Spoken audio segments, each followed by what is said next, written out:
우리 사회에 몇 가지 이해가 가지 않는 부분이 있습니다.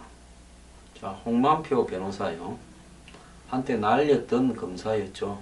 이 검사가 변호사가 돼서 지금 부동산 임대 사업을 대규모로 하고 있다. 그리고 돼지 한 마리를 새끼 20마리 낳아서 돈을 엄청나게 불릴 수 있으니까 투자하라 해가지고 2,400억을 내먹은 유사 수신업체의 주주인 것 같다. 이런 보도도 나오고 있습니다. 그리고 지금 홍만표 변호사의 혐의는 거의 탈세로 그냥 이렇게 국한시키고 있는데요. 5년간 10억대 탈세를 한 걸로 보인다. 또 청탁의 대가로 금품을 수수한 것이 확인이 된다. 이런 식으로 이제 가고 있는데, 과연 사건을 맡기는 사람이 단지 유명한 검사 출신이었다라는 것만 가지고 이렇게 큰 돈을 줬겠습니까? 단지 집 한 채 뿐이던 사람이 변호사 개업하고 몇 년 만에 그냥 이렇게 큰 돈을 벌었겠습니까? 한마디로 돈을 벌기로 유명한 검사장 출신 검찰 간부가 작정을 하면 어떻게 돈을 벌 수 있는가라는 부분이 이번에 이 조사에서 보여주는데요.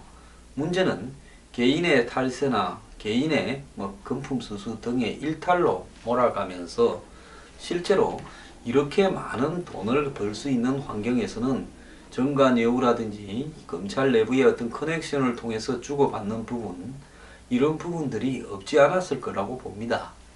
그렇지만은 홍만표의 수사는 결국 개인의 탈세라든지 개인의 사소한 일탈 정도로 몰아서 재판에 회부되고, 재판에 1심, 2심, 3심 가게 되면 나중에 집행유예나 이런저런 걸로 해서 빠져나갈 방법도 이렇게 만들고 있는 거 아니냐. 오늘 구속영장이 청구된다는데요. 이 수사 전반을 지켜본 제 심정을 이야기를 하면 이 사건의 본질에는 가지 못할 것이다. 최유정 변호사나 홍만표 변호사가 과연 무슨 탁월한 사건을 해결하는 능력이 어디서 있었겠느냐? 없습니다. 그것은 정관예우나 과거에 자기가 알던 사람들과의 커넥션을 통해서 주고받는 부분 속에서 나오지 않았겠느냐. 그런데 이런 일이 터지니까 이제 사건의 마무리는 한 변호사가 수임을 하고 신고하지 않고 수임 없이 신고하고 또 남을 수임시켜서 거기에서 자기가 반띵을 하고 이런 식으로 하면서 실제로 탈세를 했다. 그리고 일부 변호사 업무하고 관계없는 금품을 수수했다. 딱 이 선에서 끝날 거라고 보는데요. 국민들 다수가 그럴 거라고 생각하고 있습니다. 복잡한 거 한 개도 없습니다. 그렇게 돈을 100억대 이렇게 이상 번다면 그 돈이 어디로 갔을 거냐? 혼자서 그렇게 했겠느냐? 자, 이 부분에 대해서 배경은 수사가 안 될 겁니다. 지난번에 진성준 검사장입니까? 그 넥슨에 주식 받았어요. 120억인가 벌었다는 분. 그분도요, 그냥 징계로 조용히 끝나가고 있지 않습니까? 그분이 과연 그 돈을 어디서 나왔느냐? 돈 출처도 지금 왔다 갔다 하는데 조사 대상도 안 되고 있습니다. 자, 상류에 우리끼리 구축한 거대한 네트워크에 감히 밑에 사람이 그걸 알려고도 하지 말고, 그렇게 흔히 할 수도 있는 일을 가지고 더 캘라고도 하지 마라. 우리는 법 위에 군림한다. 이런 겁니까? 정말로요, 불편합니다. 그런데 불편하지만 그게 진실인데요. 이번에도 불편한 진실이 여전히 확인이 되었습니다.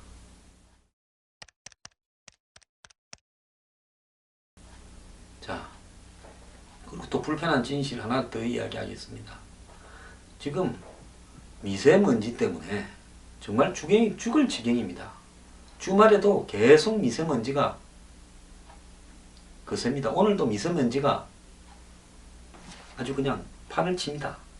이 미세먼지 때문에 외출도 제대로 못하고 노약자들은 굉장히 고생하고 애들도 보통 고통이 아닙니다. 이러는데도요, 이 미세먼지가 고등어 때문에 나오고, 예? 한국의 공장 분진 때문에 나오고, 그 다음에 디젤 외제차 때문에 나온다고 이야기를 합니다.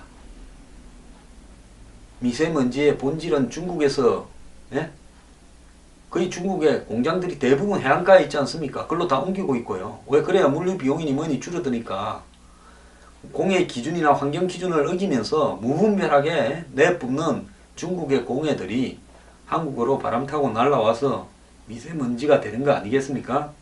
저도요, 이 방송에서 한번 가래가 넘어와가지고 방송을 오래 못하고 하다가 끊고 해야 되는데요. 자, 오늘도 서울에는 수도권의 미세먼지 농도가 나쁨이고, 요즘 어지간히 나쁨은요, 나쁘다고 하지도 않고 그냥 보통이라 해버립니다. 그런데 우리가 고등어를 옛날에는 안 구워 먹었습니까? 지금보다 훨씬 많이 구워 먹었죠. 요즘 고등어가 좀 비싼 생선이 되어서 잘 못 구워 먹지만 저희들 어릴 때는 제일 싼 생선 중에 하나였습니다. 집집마다 저녁에 고등어 구워 먹지 않았습니까? 그러면 그때는 왜 미세먼지가 없고 하늘이 맑았습니까? 디젤차가 원인이라면요, 독일이라든지 프랑스 가면 거의 뭐 대부분이 디젤 탈 건데 거기는 왜 하늘이 맑습니까? 대도시라도 이런 대도시 못 봤습니다. 지금 1년에 며칠이 맑습니까? 대한민국 서울의 하늘이요. 제가 볼 때 1년에 제대로 맑은 날이 열흘도 안 된다고 봅니다. 1년 내내 미세먼지가 뒤덮고 있습니다. 몇 년 전에는 봄에 황사 가지고 고생했지 1년 내내 미세먼지 있다 말 안 했습니다. 근데 최근에 더 극심해지고 있습니다. 그렇다면 정부 차원에서요, 이런 문제들을 환경부로 하여금 해서 자꾸 미세먼지의 원인이 외제 디젤차, 그 다음에 무슨 고등어, 그 다음에 뭐 공장의 분진 이런 식으로 해서 우리가 마치 스스로 미세먼지를 만들어내는 듯이 이렇게 이야기하는데요. 그러지 말기를 바랍니다. 자, 이 미세먼지로 인한 국민의 불안이 얼마나 큰가 하면요, 대한의사협회에서 남성인 남녀 3,300명을 대상으로 설문조사한 결과 미세먼지가 가장 두려운 공중보건으로 꼽혔습니다. 자, 국민들 모두가요, 이 미세먼지에 대해서 이렇게 고민을 하고 있는 겁니다. 자, 그 기사에도 보면 중국 등 인근 국가에서 절반이고 국내 자동차나 산업체에서 배출되는 게 절반이다. 이렇게 이야기하면서 국내에서 발생하는 미세먼지 대부분은 자동차 배기가스나 도로 주행 과정에서 발생하는 먼지에서 발생한다. 자, 전문가들 따르면 입자의 크기와 화학적 조성이 건강 영향을 결정한다. 이렇게 이야기하면서요, 호흡기 및 심혈관계 질환 발생과 긴밀한 관계가 있고 사망률도 증가시킨다. 그래서 기침과 호흡곤란, 천식 악화, 부정맥 발생, 그 다음에 폐기능 감소, 만성기관지염, 사망, 고혈압, 특히 아이와 노인, 임산부는 더 힘들다. 이렇게 지금 나와 있습니다. 자, 미세먼지로 인한 국민 사망에 따른, 조기 사망에 따른 이 손실이 수십조에 이른다고 지금 나오고 있습니다. 그럼에도 불구하고 환경단체고 사회단체고 시민단체, 제야, 좌파 등이 중국의 미세먼지 때문이라고 데모하는 건 하는 꼴을 못 보겠고요. 뭐 보수진 행도 여기에 대해서 침묵하고 있습니다. 저는 미세먼지 문제가요, 정말 앞으로 대한민국이 국가로서 존립할 수 있을 건가를 위협하는 매우 심각한 문제라고 보고 있습니다. 이대로 더 심해지면요, 정말 어지간한 사람은 이민을 가든지 도망을 가게 될 겁니다. 자, 이 문제의 본질이 제가 지난번에 87%가 미세먼지 입자를 분석하니까 그 입자에서 나오는 미세금속 물질이, 오염물질이 87%가 중국에서 왔다라는 그 조사 보고도 제가 이야기를 했고요. 90% 이상이 중국에서 온다라는 부분. 또 일본 기후협회의 이 화면에 보면 일본의 중국의 미세먼지를 다룬 화면을 보면 한국 땅을 뒤덮는 미세먼지가 중국에서 오고 있다는 것이 명명백백하게 나오고 있습니다. 그럼에도 불구하고 이 미세먼지에 대해서 정부 차원에서 제대로 된 대책이 한번 열리지 않고 있습니다. 매일 미세먼지가 이제는 비가 올 건가 눈이 올 건가 온도가 몇 도인가처럼 기상예보 내용 중에 들어가게 됐습니다. 우리가 언제부터 이렇게 살았습니까 과연? 자, 환경오염에 대해서 책임을 지지 않고 뭐 환경 친화나 공해 물질 제거나 이런 부분들을 사치로 생각하는 중국에서요. 도덕과 룰도 없는 중국에서, 법도 안 지키는 중국에서 무한정의 미세먼지를 한국으로 내뿜고 있는데, 이 부분에 대해서 우리 정부는 중국을 상대로 미세먼지의 대책에 대해서 제대로 말 한마디 못합니다. 한국 말고요, 중국의 미세먼지로 이토록 고생하는 나라가 별로 없습니다. 한번 보십시오.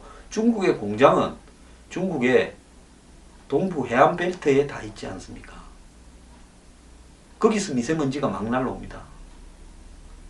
그리고 나무를 다 베버리고 제대로 심지도 않고 이렇게 해서 아주 황토 사막화 되어가는 중국 내륙 지방에서 또 황사가 날라옵니다. 이 두 가지가 섞였어요. 한국을 갖다가 아주 그냥 살 수 없는 환경으로 만들고 있는데, 그 본질적인 핵심에 대해서는 말 한마디 하지 않으면서 대모하는 사람이 없습니다. 중국 대사관 앞에 갔어요. 그럼에도 불구하고 고등어 구워서 외제차 디젤차 때문에, 외제 디젤차가 하루 이틀 생겼습니까? 그 다음에 공장 분진에 그렇게 이야기를 하면서 우리가 발생시킨 거니까 어쩔 수 없이 참거나 그 발생 원인들을 제거하기 위해서 노력하자 하고 외제차 두들겨 잡고 있는데요. 저 이거 잘못된 원인 진단이라고 생각합니다. 자, 이 미세먼지가 이렇다 보니까 이제 환기를 시키려도요, 창문을 못 엽니다. 창문을 열면 환기가 아니라 밖에서 미세먼지가 더 들어올까 봐요. 집안의 공기도 좋지 않다라고 오늘 또 뭐 신문들이 뭐 많이 이야기를 합니다. 그런데 그럼 어떠란 말입니까? 집안의 공기도 좋지 않고 창문 열면 미세먼지 들어오고, 뭐 생선 구워 먹거나 고기 구워 먹는 건 안 먹고 살 수 있습니다. 자, 이제 그러면 우리가 어떻게 하라는 이야기입니까? 그래서요, 대통령이 귀국하시면 미세먼지 대책에 대해서 정말로 국민 앞에 제대로 된 한마디 말씀을 해주고, 중국에 대해서 이 문제를 정식으로 문제 제기를 해서 싸워야 된다고 저는 보고 있습니다. 중국이 대국이라고요, 저들이 버린 쓰레기를 갖다 우리가 다 치워야 됩니까? 한국 국민들이 중국 때문에 수면대로 못 사는 일이 있었어야 되겠습니까? 지금 솔직히 말하면 사람이 죽을 때요, 그 죽는 원인은 무슨 심혈관, 무슨 폐질환, 무슨 고혈압 여러 가지가 될 수 있겠지만은, 그걸 갖다 만드는, 발생시키는 유발인자는 미세먼지가 굉장히 좌우하고 있다고 저는 보고 있습니다.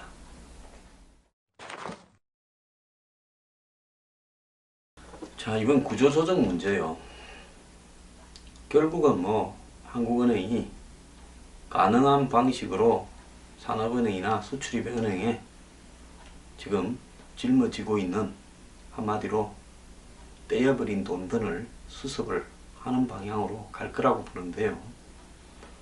자, 무슨 펀드를 채권을 발행하든 뭐 어떤 형태로든 하겠죠. 근데 중요한 것은 정말로 양적 완화를 하든 안 그러면 가능한 방식의 어떤 출구를 모색하든 간에 어쨌든 돈이 들어가야 몇 가지 이런 거 아닙니까? 근데 이 돈이 들어간다고 해서 대우조선이 살아나고 현대중공업이 살아나고 삼성중공업이 살아나느냐 하는 본질적인 문제에 대해서는요, 우리가 좀 봐야 되는 겁니다. 자, 올해 들어서 거의 수주가 지금 없어져가는 현상 속에서 이것이 과연 산업으로서 경쟁력을 가지고 있는 것이냐? 자, 그러면 누구 때문에 그렇게 악착같이 살려야 된다고 하는 것이냐? 5조 5천억이 들어가고도 문 닫아버린 STX를 5조 5천억 넣기 전에 망할 줄 알았으면 그럼 그때 안 넣고 문 닫게 하는 게 사실 옳지 않았겠냐는 겁니다. 지금 뭐 법정 관리 들어갔습니다만 이거 제대로 될 수 있겠습니까? 자, 미국에 가면 조선소 제대로 있습니까? 없습니다. 대부분의 조선소가 다 문을 닫아갑니다. 그렇다면 그게 뭘 의미하겠습니까? 자, 현재와 같은 장기 세계 불황에서 조선, 즉 이 기름을 실어 나르는 유조선, 그리고 화물을 실어 나르는 이 컨테이너선, 이런 어떤 배들이 과연 과거와 같이 이렇게 활발하게 만들어져서 용선이 될 거냐? 그럴 가능성이 별로 없다는 겁니다. 수요가 줄고 있으니까요. 그렇다면 이 조선 산업은 수요가 줄고 있고 또 중국이나 이런 나라들이 어지간한 배는 다 만들게 되면서 가격 경쟁력에서 우리가 불리하고 수주했다 하면 이번에 적자 난 내용을 보면요. 뻔한 두 가지 아닙니까? 하나는 견적을 잘못 내서 저가 수주해가지고 실제 다 만들고 나서 보니까 플랜트나 조선이 돈이 더 들어갔다. 다른 하나는 무리하게 일욕심에 수주했다가 안 그러면 기술이 모자라서 정해진 납기일 안에 배를 주지 못해서 지체 보상금을 물었다는 거 아닙니까? 차라리 인원 줄이고 일 안 하고 어려울 때 할 수 있는 일만 최소화시키면서 있었으면 이런 일은 안 생겼을 거 아닙니까? 그러니까 뭘 해보겠다고 하면서 점점 더 사고를 치는 양상인데 이 세 회사를 통합해서 한 개 정도로 만들어서 조그맣게 양을 줄여서 좋은 시절이 올 때까지 유지하거나 안 그러면 좋은 시절이 안 오면 어느 시점에 가서는 정리를 해야 되겠죠. 조선업이라는 거예요. 근데 무엇 때문에 이렇게 하는 겁니까? 미련을 가지고요. 노동자를 위해서 과연 그렇게 하는 겁니까? 노동자가 그렇게 생각해 줄 만큼 한국에서 대우를 받았습니까? 안 그러면요. 그 오나들이 망하기 전에 안 그러면 그걸 관리하고 있는 사모펀 같은 모회사가 이해관계 때문에 자꾸 돈을 투입하고 거기에 부패 커넥션이 있어서 돈을 투입하다가 투입된 돈이 터지면 자기들이 책임져야 될 거니까 다음으로 넘겨서 다 빠져나가기 위해서 또 끌어들이고 했던 겁니까? 안 그러면 우리 회사에 돈 좀 빌려달라고 다니면서 로비를 해적해서 성완종 씨 사건 때 그건 알려졌지 않습니까? 건설회사 문 닫으려고 하는 부분에서 돈을 대출해달라고 얼마나 쫓아다녔는가요? 안 물린 그 은행들이 없이 다 물렸지 않습니까? 자, 이제 농협까지 물렸다는 이야기도, 심각하게 물렸다는 이야기도 나옵니다. 그렇다면 금융기관들이 한마디로 돈을 대출할 때는 적어도 받을 가능성이 있거나 조금 도와주면 성공할 가능성이 있는데 밀어주고, 벤처기업 같은 데야 밀어주면 그 돈 중에 일부는 받고 일부는 떼이면서 나중에 성공한 데가 조금이라도 되면 그 효과가 더 크기 때문에 한마디로 벤처 캐피탈 식으로 할 수도 있다고는 봅니다. 근데 벤처 캐피탈이 아니고 전형적인 중후 장대한 이런 산업에, 제조업에, 중공업에 이런 식으로 이 흐름을 갖다가 생각하지 않고 돈을 갖다 퍼부으면서 골고루 빼먹으면서 장난을 친 이런 부분은 이거는 부패의 문제라고 보고 있습니다. 그런데도 불구하고 돈을 어떻게 넣는가 하는 방법만 물밑에서 국민들 앞에 대충만 알려놓고 자기들끼리 다 방향 정해가고 있고 좀 있으면 발표하겠죠. 그리고는 이렇게 만든 책임들은 묻지 않고 있습니다. 자, 대우 조선의 책임은 산업은행에 물어야 된다고 보지만은요, 현대중공업이나 삼성중공업은 오나들이 있지 않습니까? 한국 최고의 회사들이잖아요. 그러면 오나들이 이렇게 소규모로 10%도 안 되는 자본을 가지고 문어발식으로 순환출자해서 회사를 가지고 있었지 않습니까? 그렇게 갖고 있으면서 전부 계열사로 취급하다가 손해가 발생하면요, 아니 나는 모르겠다, 그 회사에서 알아서 해라. 이익이 발생할 때는요, 우리 계열사 하면서 거기에 사장도 자기들이 파견 다 하고 회사 간섭도 저기들이 다 하고 그 재미는 다 누리고요. 만약에 삼성전자가 지금 오늘날 삼성중공업처럼 부실해지면, 예? 삼성전자도 지금 저런 식으로 예를 들어서 회사 자체의 문제지 그룹에서 관여할 바가 아니다라고 이야기를 하겠습니까? 과거에 삼성자동차가 문제가 생겼을 때요, 솔직히 말하면 회장님 개인의 취미라면서 자동차 산업에 왜 뛰어드는가 의아스럽게 생각한 사람이 많았는데 자동차 산업에 뛰어들었다가 나중에 회사 망하니까 수습 안 되고 몇 조가 남아버렸지 않습니까? 그것도 그냥 삼성 자동차 수준에서 끝내버렸지 않습니까? 러너 불러다가 그냥 너가 맡아서 하라고 헐값에 넘기고. 이런 일들이 옳은 것인가에 대해서 국민적으로 이야기 좀 해야 되지 않겠습니까? 자유시장 좋아하시는 분들, 시장 자본주의 좋아하시는 분들, 경쟁과 책임을 좋아하시는 분들 말씀 좀 해보십시오. 아무도요 책임 안 지고, 예? 오나사들도 책임 안 지고 국민이 메꿔야 되고, 예? 한국은행에서 돈 찍어서 메꿔야 됩니까? 이게 정의라고 생각합니까? 여기에 대한 수사는 진행도 안 됩니다. 어느 누구도 제대로 조사도 안 합니다. 이제 보니까 성동조선 뭐 SPP부터 STX 이제 막 중견 조선사들까지 전부 다 자빠지는데 전부 다 몇천억 기본입니다. 조 단위가 그냥 애 밥 먹듯이 언급이 됩니다. 그럼 조선업계에 지금 부실화된 돈을 다 모으면 해운하고 그 돈이 도대체 얼마인 겁니까? 90조로 끝나는 겁니까? 100조로 끝나는 겁니까? 더 있습니까? 정말요, 이렇게 다 이렇게 분리해가 개별적으로 이야기하지 말고요. 국민 앞에 조선해운업계의 사고난 부분에 원인과 책임, 그 다음에 그 규명, 이런 것들을 어떻게 하겠는지 좀 설명을 좀 해주기 바랍니다.